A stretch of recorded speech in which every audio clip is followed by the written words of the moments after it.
Thank you. Thank you so much for this invitation and this opportunity to talk here about my work. Thank you, of course, to the GU-CAS team, and particularly thank you to Helena Pedersen, because she's not only one of the hosts here, but she's also the co-editor of the book series where the chapter I'm going to comment here has been published. So thank you very much for this opportunity and for the book opportunity, Helena. I haven't had the opportunity to say this to you, so I say it here. So first of all, let me introduce the volume for you, because it makes sense to provide a little bit of the context for the chapter I'm going to comment. The volume, Like an Animal, Critical Animal Studies Approaches to Borders, Displacement and Othering, was, I have to say, an original idea of my co-editor and first editor of the book, and certainly the person who deserves the greatest merit for the volume, Natalie Khazaal, a professor of the Ivan Allen College of Liberal Arts in Georgia Institute of Technology in the United States. So that said, our goal in this volume was to introduce a non-speciesist gaze to border migration studies, because we thought this field is one of the areas where the intertwining of speciesism and racism is more entrenched, more neglected, and at the same time more needed. And well, we wanted the book not to be a book only for animal advocates, but to be able to ring a bell in the heads of scholars that are not familiarized with the critical approach of critical animal studies, but that work in the field, in fields connected to human racism in general. And to do this, we aimed at challenging concepts like racism, dehumanization, displacement, or refugees, concepts which are all of them very much grounded in humanistic assumptions, at least in what is the mainstream literature of the border migration field. I have to say that this volume and this task was not an easy task for us, because we are not scholars from this field, from the border migration field. But we felt that the CAS perspective, the critical animal studies perspective, could be much illuminating for a field which is crucial in any attempt of dismantling racism and speciesism, although they don't know the speciesism part. So for this, we invited scholars to contribute with research and reflection that were able to broaden the perspective of traditional border migration studies, and to do this in a way that somehow allowed for a discussion to start. And you may think, a discussion about what? Well, for instance, about the fact that non-human animals should also be considered refugees and migrants, deserving our moral concern and our direct aid. But also, for instance, a discussion about the fact of how limited and inconsistent analyses are if they miss the human-non-human entanglement, also for scholars focused on humans alone. So to this end, the book includes chapters merging this border migration approach with philosophy, ethics, politics, law, advocacy, and mostly communication, because of course the editors have the bias towards communication, so we attracted more authors from this field. In my case, I contributed, of course, with a reflection for communication, and particularly from the communication ethics, in an attempt to highlight the severe limitations of the human-centric perspectives dominating the field of communication ethics. This is not the first time, actually, I reflect on communication ethics. In the last 2 years, I have published a couple of papers, just for you if you are interested more in communication. One of the papers is published in Frontiers of Communication and is about journalistic deontology codes and speciesism, or better said, how much species those codes are. And the other paper is with Katia Faria, published in Ramon Llull Journal of Applied Ethics, and is a paper where we suggest a non-speciesist framework for media and communication ethics. In this case, for the chapter I'm commenting here, I adopted a more focused, a more narrow perspective, in the sense that my focus was put on the work of a very relevant, I would say, brilliant communication scholar, Lillie Chouliaraky from the London School of Economics, from the media department at the London School of Economics. And well, this is of course always a delicate matter because it may be taken simply as a criticism of this scholar's work, just for me to excel because I think I know better. Well, I hope this is not the case, particularly for her, but I built this critique on top of a work that I think it's excellent and that inspires me a lot. Of course, I wouldn't waste my time nor make your time to be wasted with non-relevant authors. Professor Chouliaraky's work is very relevant. And my point with my analysis of this scholar is to show how close these scholars like Chouliaraky, who are not familiarized with animal ethics issues, how close they actually are to the racism, speciesism intertwining without them realizing it. And at the same time, to point at how important it is for them and for us and for everybody, I would add, to realize the connection between human oppression and non-human oppression, even if you are focused in human rights issues alone. I have to say, usually, because of the subordination of animal interests within the academia, because of course the species is gaze dominant in the academic work, our work as critical animal scholars, scholars who are focused on non-human interests, is usually considered not as seriously as other research fields. We tend to be seen mostly as maybe activists disguised as scholars. This is something that is not experienced by scholars working on human rights, for instance. However, our perspective, the CAS perspective, regardless of activism, regardless of our degree of advocacy, I think I deem it essential also for non-animal advocates. And this is actually my main point in this chapter and in this talk, the fact that regardless your activism towards animal interests, regardless if you are an animal advocate or not, you need to acknowledge the intertwining of oppressions if you want to have any chance to understand reality. And therefore, if you want to have any chance to know at least how to start dismantling this reality. So for this to happen, it is essential to include the species axis in communication ethics, because as in other ethical fields, this ethic has the direct implications on reality. Communication codes in the areas of journalism, advertising, public relations, professional guidelines, training routines, all these get inspiration from the reflections made by communication ethicists.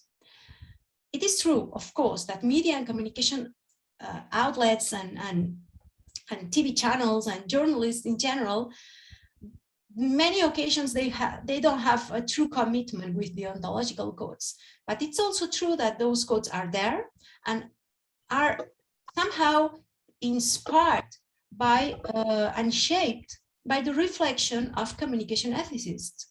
So the lack of the species axis in the communication practice has direct consequences on the perpetuation of animal exploitation by humans, and I would say also on the abandonment of other animals when they are in need and we don't help them. So this is why, let me move to the next slide, why my chapter starts with, I don't know if you hear those sounds, it's not me, just to tell you, okay? Maybe there is someone who is not muted. So this is why my chapter starts with the example of the 2019-2020 Australian fires. Now, after the health crisis created by politicians and the pharma industry with the COVID-19, this fire seems like a very far away example, but it was a very relevant and terrible example. At the time I wrote the chapter, newspapers talked about 1 billion animals estimated dead in the fires. But now the estimations have been raised to a total of 3 billion non-human animals displaced, harmed, or killed because of the fires. Even though the disaster put for a while the Australian non-human animals in the focus of media, for several days at least, all the coverage, all the media coverage was similarly lacking a deeper analysis of what the catastrophe meant to the survivors, to the animal survivors, non-human animal survivors. There was a lot of concern for biodiversity, for species extinction, for the threats to the ecosystems, for the habitat loss, and in the media discussion. But the interest of the surviving non-human animals and their potential refugees status was totally missing in the discussion. And see how this simple term, refugees, condenses the heart of the contradiction produced by being concerned for the suffering of others and at the same time lacking the species axis.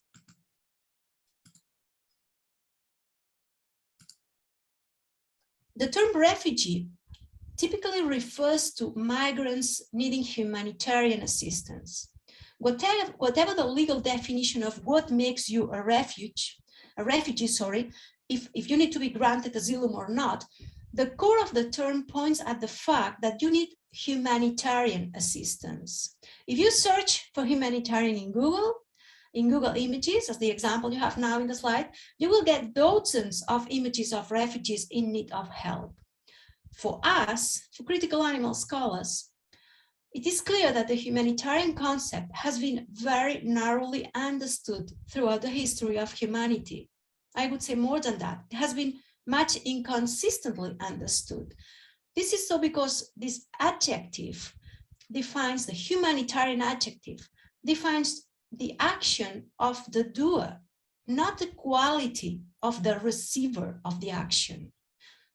Let me explain. To behave with humanitarianism means to behave with solidarity towards others, means to want to help others, to assist others. It has nothing to do with the age, the skin color, the hair color, the ideology, and of course the species of the one you are helping. It has all to do actually with the doer willingness, readiness to help the ones in suffer. Humanitarianism is an act triggered by the receiver, but defined by the doer. And somehow the majority of humans have managed to neglect that for centuries. Current media coverage, like the one for the Australian fires, was still and is still rooted in this odd idea of humanitarianism being needed only when humans are the victims. And this is certainly, I would say, flawed humanitarianism and flawed solidarity. So far I have given to you the context and motivation of the chapter I wrote for the Animal Life volume. Now I will produce a summary of my analysis of the chapter, which is titled Communicating Solidarity, because I aimed at focusing on how to contribute with consistency and real humanitarianism to the ethics that aims at improving communication practices. So to do this, as I have said, I've chosen Chouliaraky's theory, and particularly her theory of what she calls the ethics of irony, because I believe this is a very good example of the problem I just mentioned, which produces a contradiction that obscures rather than clarifies the solution, while at the same time includes a huge paradox. I will explain this step by step, don't worry. So first I will explain what is this ethics of irony by Chouliaraky and why it is relevant. I will then highlight how this theory is strongly shaped by the human-nonhuman binary, a binary that I also called speciesist binary. And I will finally show how paradoxically her approach already contains the criticism to the political economy producing this binary, only that it does not problematize the binary. The binary rests untouched because of the lack of a critical species axis in the analysis. And of course, I could have taken any author, but the particularly interesting thing here is that Chouliaraky's work is an excellent work and is human-centered alone. So Still, we can see how it needs to point at the species binary to make sense, even though she's not problematizing it. And it's very interesting to see how a human-centered work not including the species axis needs this axis so much to make sense. Before going to the point, I have to say that in my paper, I also include a theoretical and historically grounded explanation of the intertwining between racism and speciesism. I'm not going to develop this here just for a matter of time. I think you all have been able to read it, but let me just mention two quick elements of this contextual section.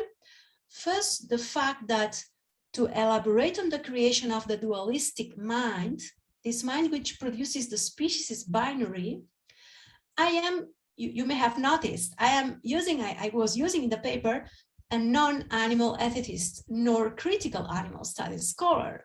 This is American philosopher Richard Rorty.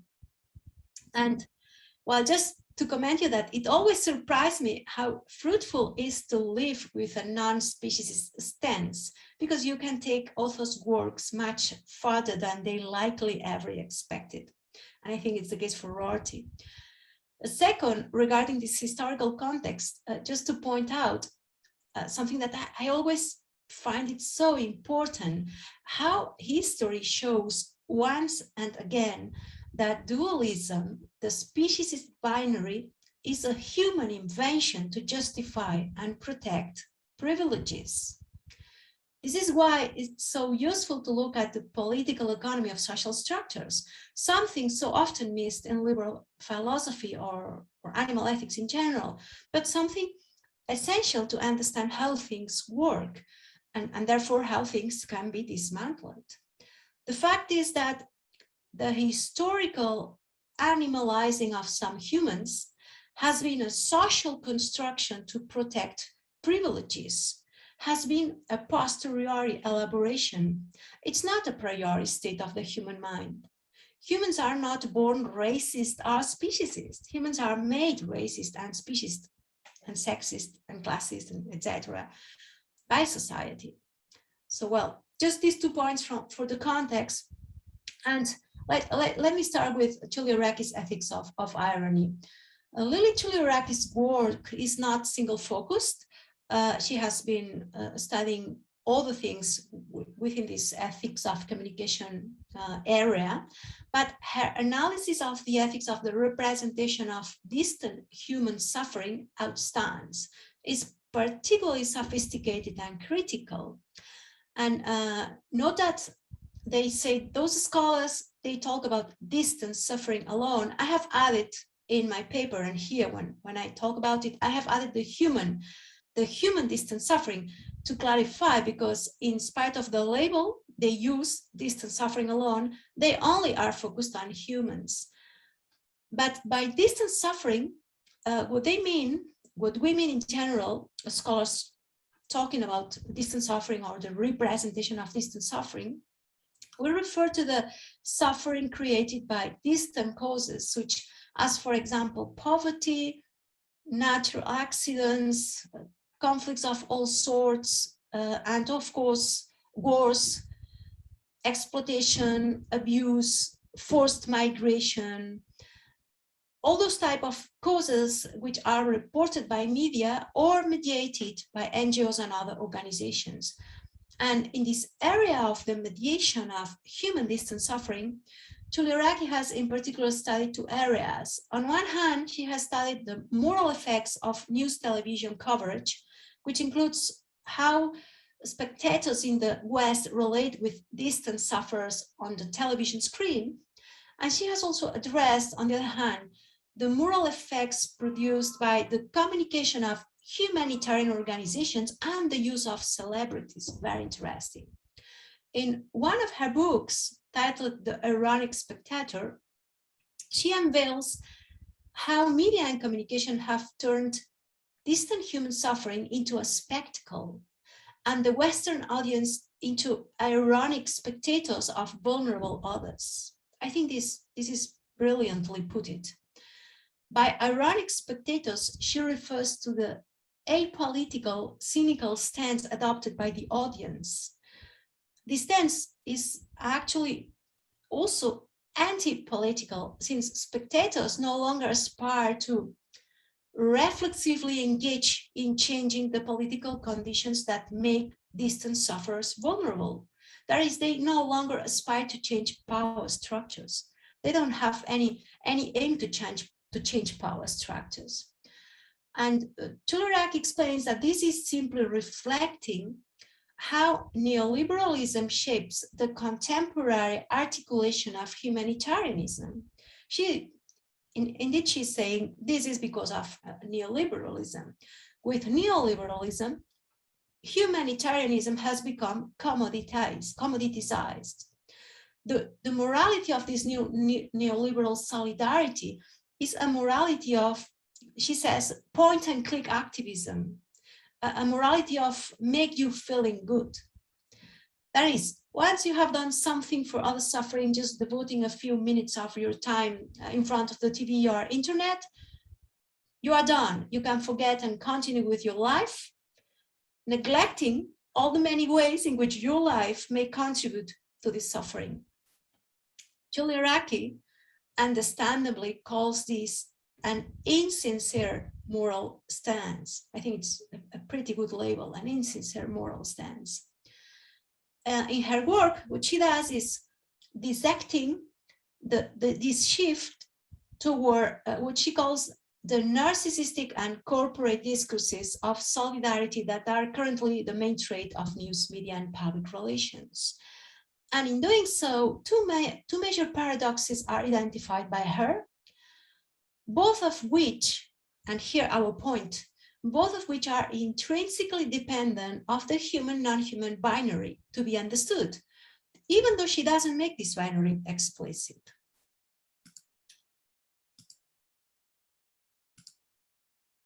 The two paradoxes that you have in front of you now are the paradox of authenticity and the second paradox, the paradox of agency.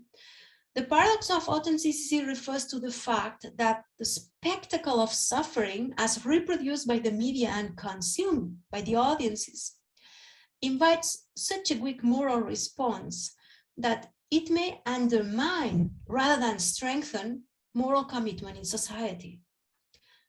The second paradox is the paradox of agency, and it refers to the fact that the spectacle of suffering, in fact, evokes the language of power.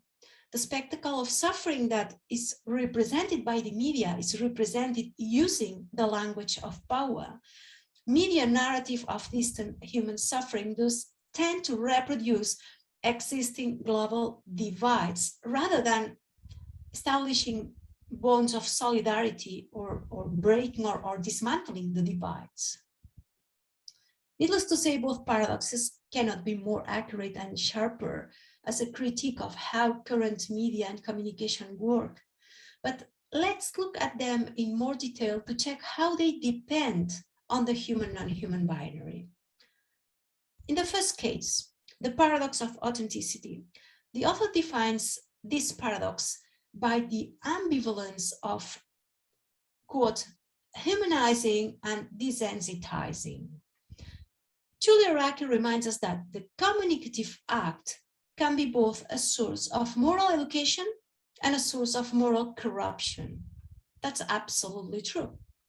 But then she equates the first, the moral education, to humanizing, and moral corruption, the second, to desensitizing. By humanizing here the problem, she means the capacity to develop empathy and compassion toward vulnerable human others, and the capacity to cultivate an ethics of care. But of course, in the use of such a concept, humanizing, rather in simply saying developing compassion or developing care, it is somehow revealed a commitment, even if unconscious, to conceptualizing human beings as the ones who can be compassionate.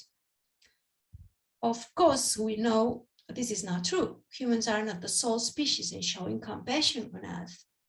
But even if we were, that would not make us special, just compassionate.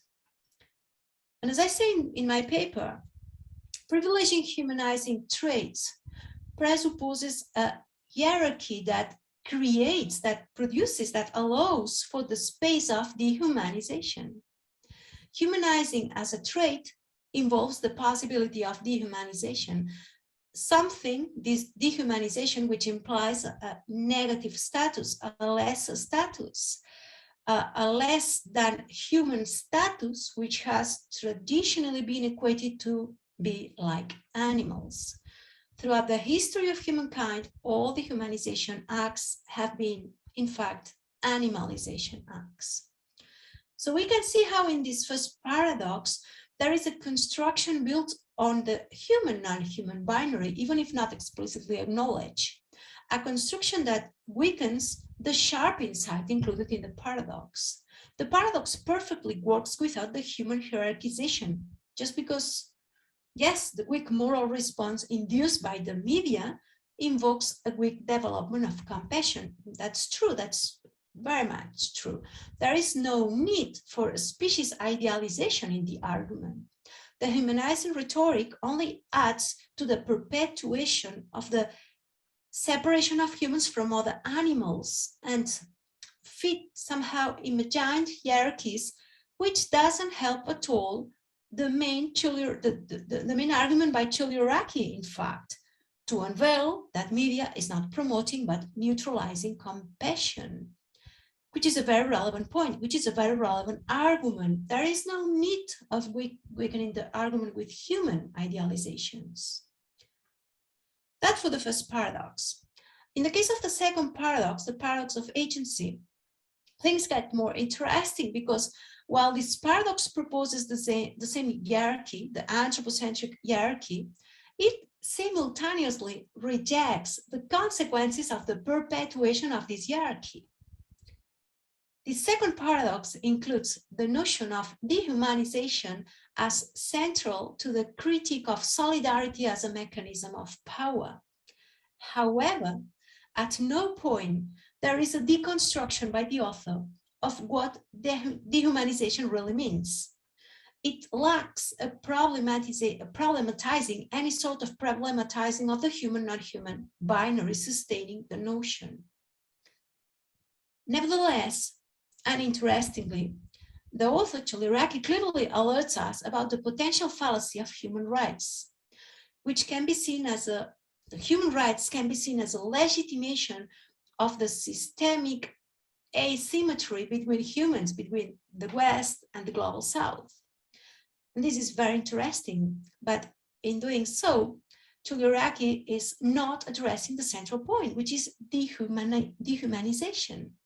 So we can find in this very relevant author's work a rejection of the hierarchy which is created by the same humanizing rhetoric sustained by herself in the previous paradox. This is why, in spite of all the good service these theorists in general, this work by Chouliaraky and others may bring to the critique of the neoliberal act of communication, they all lack the substantial critique to speciesism needed to deconstruct and neutralize the problem, which is the dehumanizing abstract. Of course, as I have said, Chouliaraky is in no way the single author doing this, but because of her refined critique, it's particularly painful that we find this missing here. I have named this contradiction in the work of this type of authors as a paradox, in fact. I have named it as the paradox of anthropocentric humanism in communication ethics. That is, not problematizing the essential issue of the species divide that lies at the core of the discussion on dehumanization and its representation. This absence of critique of the species binary is equally absent in mainstream race and border studies and in, I would say, 95% of all communication ethics works. My proposal is that if we want to dismantle dehumanization, if we really want to dismantle dehumanization, we must paradoxically get rid of the rhetoric of humanization and embrace an ethics of global interspecies compassion. The ethics of representing human distance suffering would much benefit from avoiding the perpetuation of the species binary, since it is precisely this binary that allows the ultimate problem they identify so well, the rendering others inferior through dehumanization.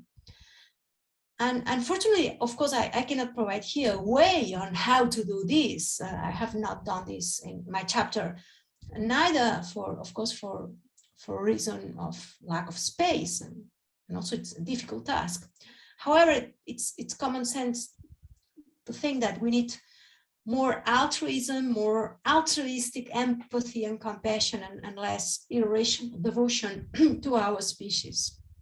In fact, the acknowledgement and dismantling of the species binary can be made fruitful to the work of scholars centered in the representation of human distance suffering, but of course it is equally beneficial for the representation of non-human distance sufferers, which I would say is a category actually encompassing all non-human animals, with the exception of companion animals, probably, because the suffering of farmed animals is also distant suffering. Is the suffering of beings in concentration camps, so there it's distant from us. So all that is not to diminish Chouliaraky's, in this case, Chouliaraky's work, but to reinforce it actually. Since her analysis, it equally illuminates the problems of the representation of non-human animal refugees, for instance. Reading this author's list of examples, a critical animal scholar cannot but immediately realize how all of them fit with the representation of other animal refugees. Let me give you some examples by Chouliaraky that resonates in our work as critical animal scholars, or in the work of critical animal scholars. I don't know if all of you are critical animal scholars followers. I guess more or less you are at least familiarized. For instance, Chouliaraky's claim that solidarity has been marginalized in favor of a feel-good online activism, an activism that keeps us in our comfort zone. This claim is equally valid for the representation of distant non-human animals in the rare cases that suffering is reported. Or animal advocacy campaigns confronting very similar dilemmas as the one reflected by Chouliaraky, between, for instance, when we have to choose between the effectiveness of positive and negative appeals and their impact on compassion fatigue. Or, for instance, the caution and tact with which celebrities must be used in campaigns. That applies both for human and non-human distant suffering. In other cases discussed by the author, maybe it's more difficult to link, but still inspiring. For instance, the move explained by Chouliaraky from objectivity to testimony in current news. Of course, this is something that in non-human animals reporting cases, it's more difficult, because non-human animals cannot be interviewed, while human exploiters can be interviewed. But in any case, the discussion about this move from objectivity to testimony reporting is very interesting also for non-human animal advocates to take advantage of. Finally, also the author's global claim regarding solidarity towards humans, the main global claim she makes, particularly when she argues for a solidarity that overcomes extremes, that overcomes what she summarizes as the sentimentalism of pity and the self-absorption of irony. This also resonates very much with discussions in critical animal studies. The latter, the self-absorption of irony, which is the common strategy today in neoliberal media, this self-absorption of irony is particularly criticized by Chouliaraky in the sense that the neoliberal utilitarian rationality of the current strategies in the representation of distant suffering is producing not compassion, but this self-absorption, this feeling that we have done something and it's enough and we can continue with our normal life, even if this life has a huge impact on those beings in suffering. And these utilitarian strategies bring the logic of the market to humanitarianism. And this applies for humans and for non-humans as well. So very inspiring for all of us. Chouliaraky also adds that this neoliberal impact has also turned solidarity into pragmatism. And that means simply that communication acts, instead of being used to cultivate these positions of care, they are used to cultivate narcissism and to cultivate, most importantly, consumerist choice. And of course, all these examples resonate very much with, for instance, what is happening with veganism. Once veganism has been accepted by capitalism and marketed as an optional behavior in liberal democracies. Another example of this utilitarian logic applied to the reporting of non-human animal distant suffering, an example that is not in the chapter I'm commenting because I had not the opportunity to include it, but I would do it now.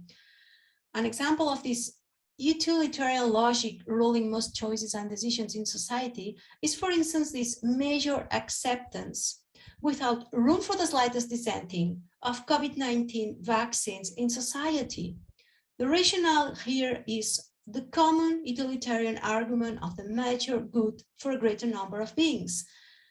That makes that the vivisection, the animal experimentation, the animal huge suffering behind the vaccines is not being questioned by anyone, not even by the vegan community. And as a final example of how Chouliaraky's analysis applies also to non-human representation, she's very critical of the human rights mindset, the human rights framework. And I think this fits particularly the critical animal studies approach, or at least as I see critical animal studies. The human rights framework is a logic which has been extended to the animal rights concept and which shares, and we tend to forget that, shares the same liberal androcentric mindset that has promoted financial and neoliberal capitalism and which perpetuates inequality in general, interspecies inequality and intraspecies inequality. This mindset is the one promoting, for instance, as Laurie Gruen so wonderfully put it, the mindset is the one promoting the focus on sameness. That is the idea that non-human animals deserve moral respect because of their similarities to us. Of course, this is true, this sameness is true.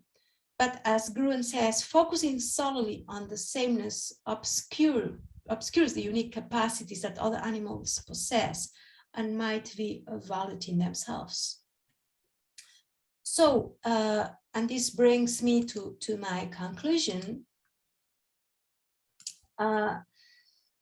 which I will divide into issues. First, I attempted to show here that even if you are not critical animal studies scholar, even if you are not an animal advocate, an animal ethicist, you still need to problematize the species divide in order to go further in your analysis, however good it is, as in the case of Chouliaraky. My work is somehow an invitation to media and communication ethicists to do so, to inspire the work of communication practitioners with the aim to go beyond what Wetzenfeld and Joy call it the violent political fiction behind the concept human being. Because racism is a social construct built upon a speciesist dualism, which, as we know, conceive of other animals as inferior, Because of this, any discussion of the ethics of the representation of migrants and refugees, whether human or non-human, must therefore address the complex reality behind the intertwining of racism and speciesism. And it is not only that racism and speciesism intersect, they also intersect at the very least with imperialism, with colonialism, with classism, with androcentrism. The point is that media and communication ethics have usually attended to this complexity only partially, typically disregarding the human-non-human divide. But without speciesism, no analysis of distant suffering is complete. And this I consider it a major lesson for all critical animal scholars and non-critical animal scholars. That was my first conclusion point. And my second conclusion point is the need, I feel, that we have to redefine the humanitarian imaginaries of communication ethicists and, in fact, of all applied and normative ethics.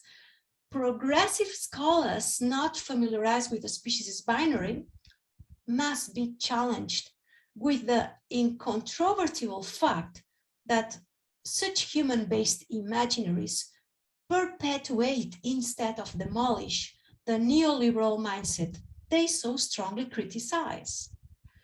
Discussion must be raised, in my opinion, within all the fields I have addressed in this talk: communication ethics, migrant and refugee studies, distant suffering studies. Discussion must be raised in them about the crucial fact that it is a contradiction to identify dehumanization as the problem and at the same time to promote strategies which reinforce this problem. That is the dualistic concept of a human essence. Of course, this can be done by stressing, and I think it's important to stress for people not familiarized with the species binary, that this can be done by stressing that this is not about undermining moral consideration to humans. This is about not downgrading humans. This is about upgrading the rest of the species that we call non-humans. In fact, this label is another act of human centrism to call all those many other species as non-humans, as not being as us. Actually, if we humans have the capacity, any capacity not present in other species, just like we do not hold some capacities of other species, this unique capacity we may have should be considered a responsibility, not a proof of superiority. For instance, if our capacity of helping refugees, of helping others, is higher than that of other animals, which certainly is, this should increase our moral responsibility to help others, not increase our species ego. So to conclude, I think it's a major task for anyone already holding this precious anti-speciesist gaze to devote most of our time not preaching to the converted, but to the ones lacking this view. And for me, this implies to highlight the fact that the humanizing rhetoric is of no help, since humanization always implies a celebratory view of humans as opposed to animals, and therefore a negative account of animality and animalization.